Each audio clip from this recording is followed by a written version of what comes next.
The topic for this month's documentary was chosen by the community poll held on the PVZ subreddit. If you wish to participate in the poll for next month's documentary, be sure to watch out for the announcement video. Now, onto our scheduled program. The developers would refuse to listen and to change details about it. And I'm not confident PopCap is making the right decision by opting to neglect damage drop-off. What is the point of picking through a bad roster in a subpar game when I could go and play something else? I don't like the game. I've never liked the game. I thought it was awful when it first came out, and to be honest with you, I don't think it's improved a whole lot since. It is no secret that the development history of BFN is quite tragic and unfortunate. A game that had infinite potential to become successful was swept under the rug barely a year after release. Horrific game-breaking bugs, poor balanced decisions, and a harsh amount of backlash by the community caused the game's fate to be sealed. A lot was promised for the community in the future of this game, but that future never came, with the game being discontinued entirely. In tonight's documentary, join me as we uncover the unused content within BFN, explore what was meant to come in the future of the game, what was supposed to make it to the public eye but now will no longer, being forced to rest and lay dormant, unused, scrapped within the game files for the rest of time.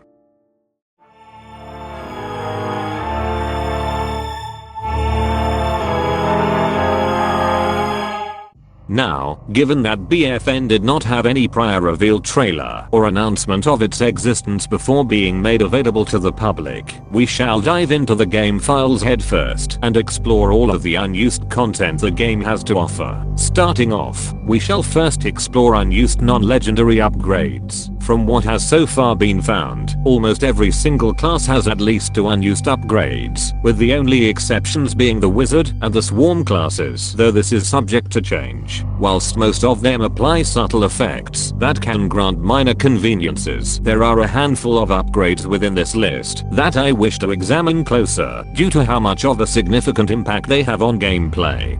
The first of these is what is known as the Uber upgrade for Scientist. This upgrade would have costed 2 points to equip and affects his healing hose, making it able to increase the maximum overhealth that a zombie could have by a flat value of 50, for an upgrade only costing 2 points. For what it was capable of in terms of its sheer overhealing power would have made it mandatory to equip, as a flat 50 health increase is extremely powerful for smaller classes like pirates and imps, as well as allowing larger classes like Z-mechas to have over 500 health. Not to mention, because of the flat increase, it also meant that a parrot pal could have up to a maximum of 60 health if given the full overheal. Needless to say, it seems fairly obvious as to why this upgrade was scrapped, due to the high amount of balancing ramifications it would have had it made it into the official game. The other upgrade that took my interest is for the sunflower. Whilst I am not exactly certain of its name, what I do know is that it has the following statistics. The upgrade costs 2 points to equip and has 2 effects that are applied to the sunflower's heal beam. It will increase the amount of healing done by the heal beam. The other effect is that once an ally reaches their maximum overheal cap, they will begin to spawn sun drops at a rapid rate, making it very easy for sunflowers to heal their teammates and to support their team. Much like the Uber upgrade for the Scientist, it is safe to say that this upgrade was scrapped due to balancing issues, along with it potentially putting a lot of stress on the servers, due to the amount of sun drops that would be spawned at any given time. There is one more upgrade that I would like to mention, though whilst it is now technically used in-game, it used to be unused prior to the January 2020 update for BFN, which was when the upgrade was removed. The upgrade in question is known as Bombing Run, and was for the 80s action hero. The upgrade would grant him the ability to move freely whilst Rocket Ride was in use, along with granting the effects of the free ride upgrade, of increasing its duration with every subsequent vanquish with the ability. It is interesting to note that the upgrade initially costed 7 points to equip, so as to why it had such an expensive price is unknown, though some have speculated that it might have been planned as a legendary upgrade, though they cannot say for certain. This upgrade was eventually removed at the January 2020 update, with the functionality being added to Rocket Ride by default in the September update later that year, making the upgrade effectively pointless to exist.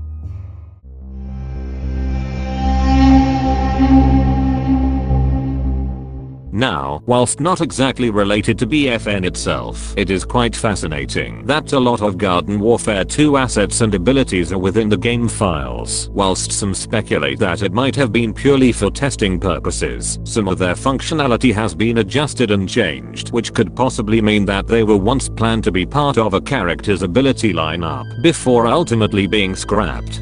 The first of these changed abilities is the Time Snare ability, not to be confused with the upgrade in game. The Time Snare seems to function exactly as its Garden Warfare 2 counterpart, and whilst it does lack any form of visuals, it does also completely disable sprinting for the ability's active duration.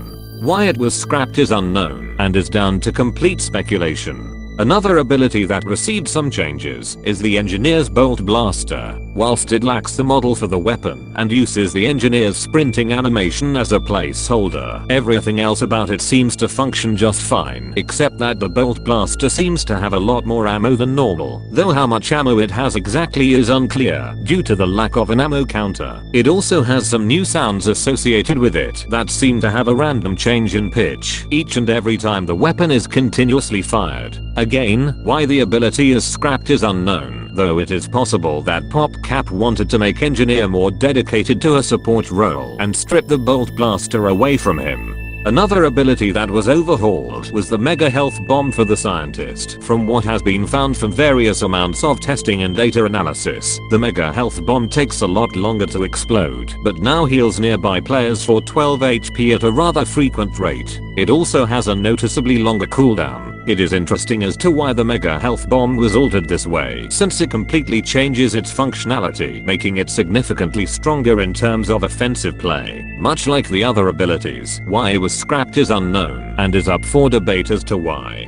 The last ability that I wish to take a look at is the Turbo Twister. From what has been tested and shown, whilst it does seem to function near exactly the same as the Garden Warfare 2 version, what is interesting is that it seems to take it from an older build, with it lasting longer and dealing more damage. For those of you who don't know, before the June 2017 patch, Turbo Twister used to deal 8 damage per tick and used to last an entire 5 seconds, as opposed to the 3.5 seconds it currently lasts today. It also had a slowdown effect to all nearby enemies that it affected. Why BFN has an older build of Turbo Twister in the files is unclear, as even if it was meant for testing purposes, they would have used the modern version. So why an older version of it exists is entirely a mystery that may forever go unsolved due to BFN's discontinuation. Whilst there are many other abilities from Garden Warfare 2 in the game files, most of them either function exactly the same as their Garden Warfare 2 versions, or just simply have little to no functionality left.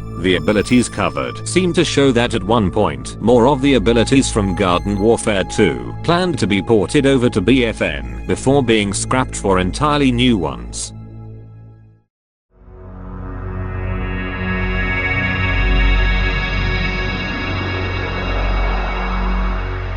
Before BFN was discontinued, it was found within the game files that at least one legendary upgrade was planned for most of the classes in the game, with a handful of classes receiving multiple legendary upgrades. One such class had a grand total of 4 unused legendary upgrades, with 3 of them being dedicated to the Oak and 1 of them for the Acorn. Starting with the upgrade for Acorn, which aside from it shooting a slow moving projectile with an arc, and that it seems to fire multiple of them at once, the weapon seems to have identical kill stats to his default primary, so nothing of real interest can be taken here, though each of the legendary upgrades for Oak tell an entirely different story. The first of the legendary upgrades for Oak is what seems to be a 6-round burst weapon that, whilst it has a long delay between each burst offers an extremely high amount of damage, with it having the potential to kill an 80s action hero in a single burst. You get 30 rounds per clip before needing to reload. What PopCap were trying to do with Oak is unclear, since a weapon with this high amount of damage would have huge balancing ramifications if it ever made it into the base game. The next legendary upgrade for Oak is similar to the first, with it being a burst fire weapon. However, this upgrade fires in bursts of 10 and also fires in a rectangle shape. Again, each burst has the potential to deal extreme amounts of damage, though due to the awkward nature in how the weapon fires, it would have proved to have been extremely difficult to maximize the weapon's performance. It is interesting to note that the upgrade is compatible with the ammo upgrade for Oak, giving it 42 ammo instead of 30. However, with 42 not being a multiple of 10, it leaves 2 rounds remaining after the 4th burst has been fired, of which it will perform rather strangely, as rather than only firing the remaining 2 rounds in the clip, it will still fire out all 10 but at a much faster rate of fire. Why it has this kind of behavior is not clear, though it probably has to do with the ammo upgrade, due to how much ammo it gives. The last unused legendary upgrade that Oak has is what seems to be a slow firing shotgun that has 5 ammo per clip and is compatible with the ammo upgrade. Each shot from what has been tested can deal over 100 damage, which like his other 2 legendary upgrades would have massive balancing ramifications if it ever made it into the base game. It is rather interesting however in that this is the only legendary upgrade where it changes how the weapon is reloaded, as whilst it initially looks like it just has a long reload duration. From the way the reload meter is constantly going back and forth, it seems like the weapon individually reloads each bullet in the clip at a time. This upgrade could potentially have been made as a test for reloading individual bullets into a clip instead of reloading an entire clip at once, though without any confirmation by the developers, it is hard to tell exactly what it was for. There are also a handful of other legendary upgrades that I wish to explore, mainly due to their interesting and bizarre functionality. The first of these being for the Imp. From what has been tested, the upgrade seems to add a secondary function to Imp's primary, whereby pressing in the button that you normally use the zoom in will instead fire out a rocket that can deal up to 25 damage for a direct hit. The rockets can be spammed as fast as the player can pull the trigger, and each one costs 7 ammo to use. The legendary upgrade also directly nerfs the Imp's primary, with it slightly reducing its rate of fire, as well as making the reload duration 2.5 seconds, which is significantly longer than normal. Another legendary upgrade, this one for the soldier, swaps his primary out for a weapon that functions identical to Sky Trooper's weapon, except that the first 3 shots that are fired when using the weapon will deal increased damage. Interestingly, the soldier originally had another legendary upgrade where his primary instead shot slow-moving projectiles that could bounce off walls and surfaces and functioned on an overheat system, though this upgrade was eventually removed in favor of the more Sky Trooper-like upgrade. Though, much like the upgrade for Acorn, aside from the increased damage in the first 3 shots, it seems to be just a slightly better version of the base weapon, so nothing of real interest can be documented here. One last legendary upgrade that I wish to take a look at is for the pea shooter. From what has been tested and shown, the upgrade changes the pea shooter's primary into some sort of disc shooter, where he can either shoot discs that roll on the ground, or by aiming, can shoot them as slow-moving frisbees instead. The discs fired by the primary are reused from the old school boss fight, so it is quite clear the upgrade was still in development at the time. This legendary upgrade would have made pea shooter one of the few characters whose primary changes depending on whether or not you are zoomed in, though unfortunately, with the game's discontinuation, it was not to be.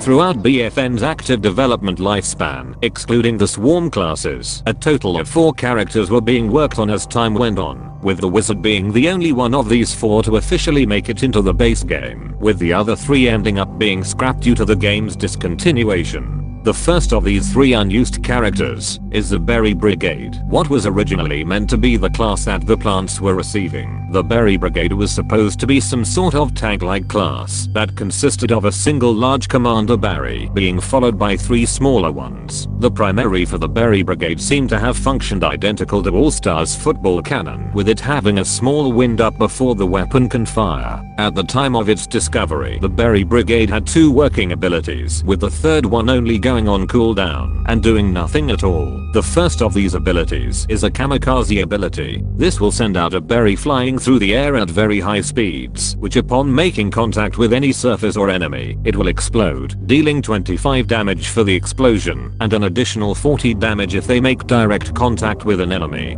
The ability would have gone on an 8-second cooldown. The other ability summons a tank that can be controlled and has its own slow firing weapon. Unfortunately, at the time of the discovery, the camera would break when using this ability and would not recover until a game reset. The Berry Brigade did have some decent progress, with it having basic models, abilities and sounds, though in a later update, this character would be removed entirely from the game files in favor of the iceberg lettuce. In comparison, the iceberg lettuce seemed to be much more complete and polished than the Berry Brigade, with it having a texture model that had various animations as well as some visuals on her abilities. Though like the Berry Brigade, it would have been a tank class capable of immense self-sustain. The iceberg lettuce's primary functions similar to the scientist in that it fires out multiple projectiles at once, with each shot firing 5 projectiles in a tight spread that do 6 damage each, making up for a total of 30 damage per shot. The iceberg lettuce also came with a secondary fire, where it functions similar to the primary, except that after a few moments of flight, the projectiles will stop and form a random pattern before exploding, dealing damage accordingly. Iceberg lettuce also has 3 abilities that, judging from their functionality and visuals, indicate that she was near completion before being scrapped entirely.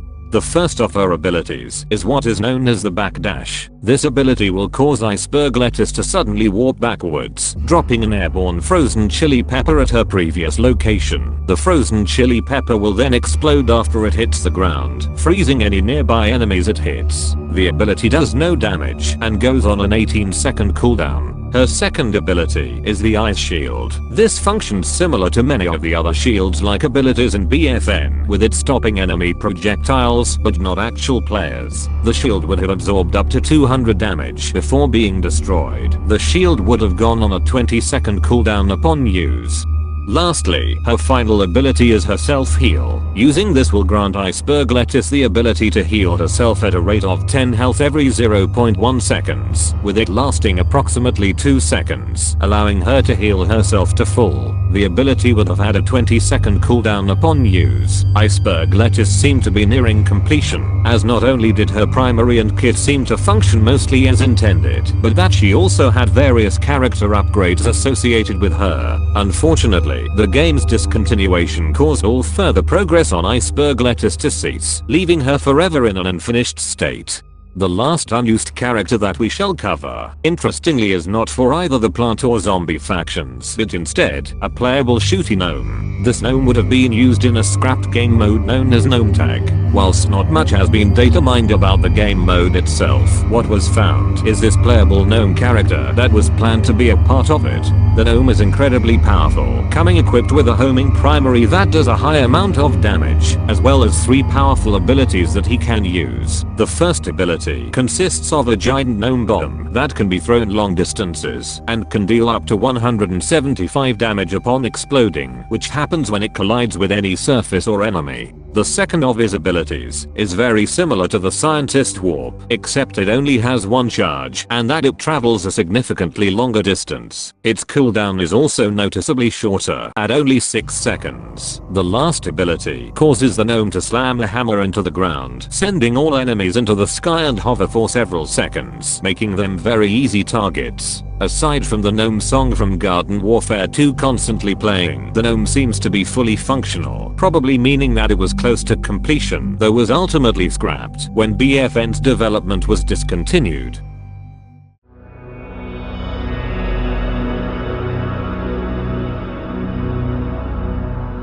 Whilst not a lot of content exists in terms of unused maps, from what has so far been data mined and discovered, only 2 maps have so far been found, with one of them being in a surprisingly complete state. What is rather interesting, however, is that both of these unused maps can be found within pre-existing maps, implying that they were either supposed to be a part of the base map at one point, or a separate area of that map entirely. The first of these unused maps can be found in Giddy Park. This map seems to be rather unfinished and only consists of some ground textures. However, judging by the shape of the green parts of the area as well as the small holes located on each of the green patches of land, it could be assumed that it was supposed to be some sort of golfing minigame that was planned at some point, though was likely scrapped early in development due to the lack of any additional assets. The second of these unused maps can be found in preserved pastures. This map is surprisingly in a finished state, and from exploring around seems to be about roughly the size of a Team Vanquish map, implying that at one point,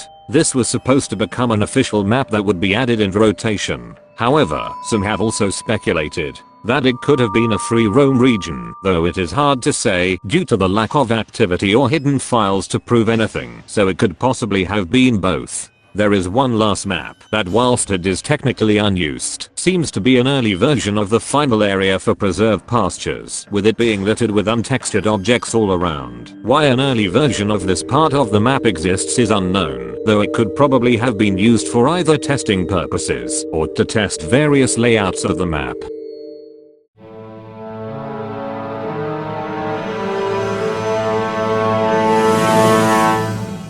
Tonight, a lot has been uncovered and shown as to what the future could have been for BFN had it been given the chance to become successful. From unused maps to entirely unused character classes to unused legendary upgrades.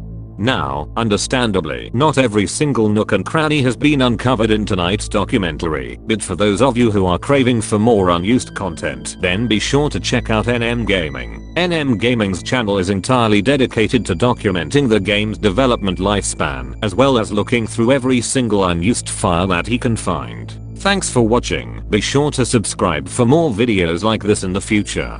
And good night.